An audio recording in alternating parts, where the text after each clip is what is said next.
I go with the name of King Leez, Sav Lab, it gets no realer. So don't test the king, ride around blowing on the best of street. Out of town niggas couldn't overlook, and I be overbooked, we on set at 3. I got nothing but love, R.I.P. to Heavy D. With every key, it's like another blessing, no rubber tests and cuffs are for me. See how Dustin here with SavLab.com, it gets no realer. I'm here with one of my personal favorite MCs in the Northwest, and in the music game in general, King Leez. How you doing today, man? I'm straight, man. It's good to hear. My first introduction to your music was a little over 5 years ago. We did that banger, Northwest Coast, with Dope Kane and Fed Luciano. Oh, Lord. Yeah, I remember that. And I've been a fan ever since. While that was 5 years ago, how long have you been rapping? Probably like a good 2 years. 06, 07. 07? That was my first official project, Soprano Official. Before that, I never really recorded it and put out projects, professionally. Right. So I'll say my real go at it. You know what I'm saying? Was 07, was Soprano Official. So what made you want to start rapping? I think back to when I first wrote my first rap. Actually, my first rap, I didn't write it. I just memorized it, and I was like, it was back when, like in the city, candy selling was big, and we was like, we was on a candy selling, van, and my cousin used to make me spit it to everybody, and like it was like the love, you know what I'm saying? I would get from spitting that one verse everywhere, you know what I'm saying? So it was like the love I was receiving, and then the first time I ever recorded, and the reaction from the people in the studio after I got done rapping, and then like, you know what I'm saying, like recording, like we used to freestyle over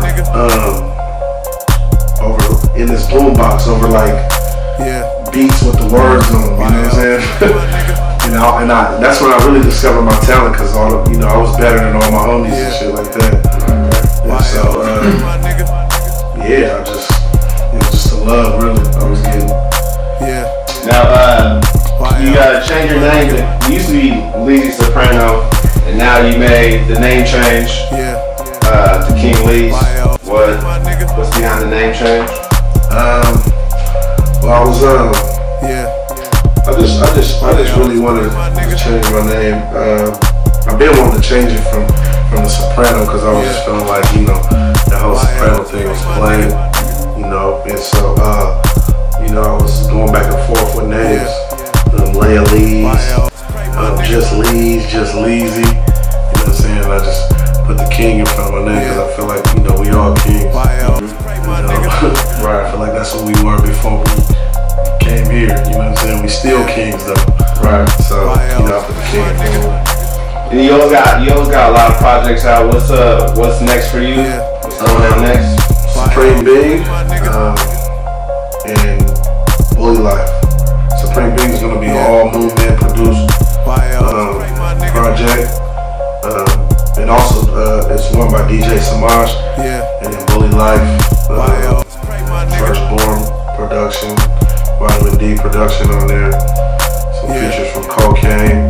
I got a feature with Pusha T. Maybe possibly the feature with Kevin Gates. You know what I'm saying? So just those two projects, Bully Life and Supreme Being. So you had a lot of success recently, no doubt. But tell us a little bit about the struggles perhaps you had on the way people might not know about. I struggle with myself, and I struggle with my artistry a lot. Like I'm my worst critic. You know what I'm saying? That be more the struggles. Like just a lot of people is putting out music in like this crazy fast pace, and I kind of need more time, because like I said, I want things to be perfect. So my only struggles is just with my artistry and like making sure everything is just crazy. You know what I'm saying? Right. So that's pretty much the only struggle. And then just juggling everything too. Like I'm a parent, family man, all that. Right. And just fitting blend everything in with the life. Now, you being a dad, how does that affect your music?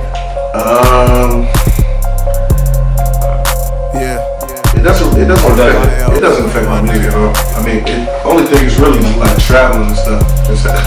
Right. You know, finding babysitters and stuff, because you know,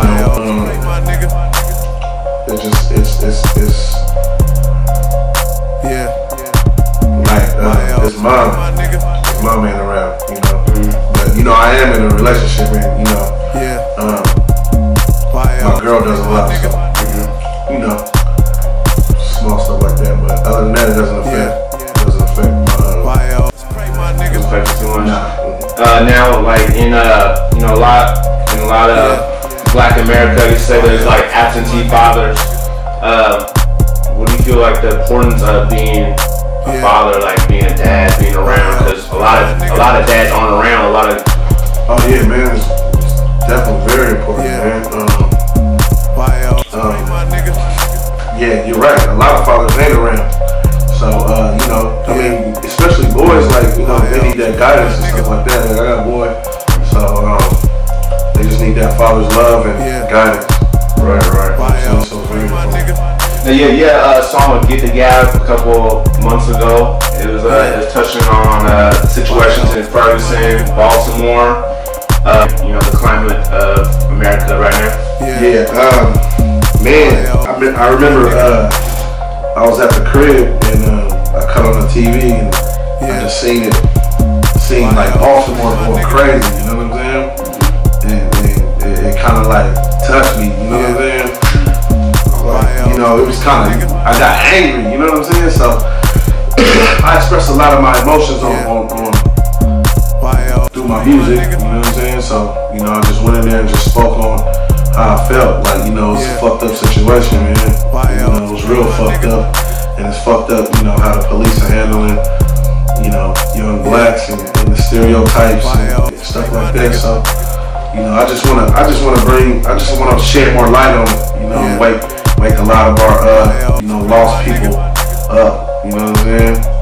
And, you know, that's pretty much how I feel about it. Why do you feel that people are lost? And, you know, why do you think people are lost? Well, you know, I actually, you know, I'm kind of late in the game as far as like tapping into it, but I just recently read the Willie Lynch letter. You know what I'm saying? So I think it's years of programming. You know what I'm saying? And you know, and we just need a awakening, man. You know, and I think this is our awakening. It's like people been preaching about this the whole time, and you know, we ain't been listening. You know what I'm saying? And now we seeing it firsthand. So, you know, I think a lot of people are waking up because the issues are reoccurring over and over. You know what I'm saying? So, you got any aspirations of being part of the movement? Maybe, you know. I actually want to go. I want to go to down to the Million Man March is coming up. I definitely want to go down there and build with a lot of people down there, man, and just, you know, educate myself more on the issues and speak with a lot of people, a lot of different people about the issues, you know what I'm saying? On that song, you had some words about Farrakhan, Louis Farrakhan, and we were talking about Farrakhan earlier. Just what do you feel about, you know, Farrakhan song? What's your thoughts on him? I think, man, Farrakhan got the answers, bro, and he's touching it. He's touching a lot of people in hip hop. I see him meeting up with just all kind of people. You know what I'm saying? Craziest thing is, you know, he met up with Young Thug. You know what I'm saying? He was trying to talk to him, and I just feel like Farrakhan definitely got the answers. I was watching an interview where he was just like, you know, we need to buy land. You know, we need to buy land. You know what I'm saying? America's here to be bought, and you know, he was calling out for the rappers. You know what I'm saying?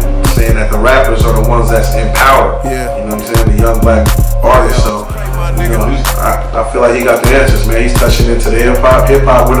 We're the speakers, like we're the people that they look up to, and you know what I'm saying? We're the influencers. So he got the answers. Right. Now, you just mentioned Young Thug. Now, us being from the West Coast, you know, our style is, you know, we wear jeans, t-shirts, stuff like that. What do you think about cats in hip hop game wearing dresses and leggings and